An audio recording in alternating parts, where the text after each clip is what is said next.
Jane ang tawag mo sa akin. Jane, kung hingin namin ni Marco na pakawalan mo na siya at i-grant mo sa kanya ang annulment, mabibigay mo ba yun sa kanya? Bakit ko naman gagawin yun? Dahil mahal ko siya at mahal niya ako. At ako hindi niya mahal. Kapal naman ang mukha mo to assume that. Patawarin mo ko, hindi yun ang ibig kong sabihin. Kung nagmamahalan kayo, problema niyo na yun. Hindi ako makikipaghiwalay kay Marco. At habang buhay kang magiging Querida.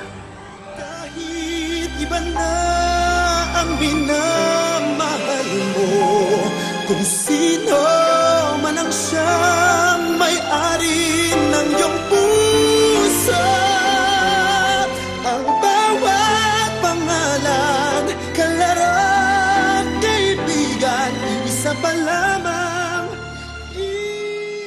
Gusto ko ng mga tao na kayang gawin ng kahit na ano. Hindi pa ba tayo pupunta ng probinsya? Hanggat di ko nasisigurado ayos ka na, nanatiling muna tayo dito. Ako sinisuko na kahit anong kapit ang gawin ko sa marriage natin, wala rin itong patutunguhan. Pumayag na siyang ipaanal ang kasal nila ni Marco. Di pwede yan. Gumawa ka ng paraan. Masyadong maraming nalalaman si Miguel na nangyayari dito sa bahay.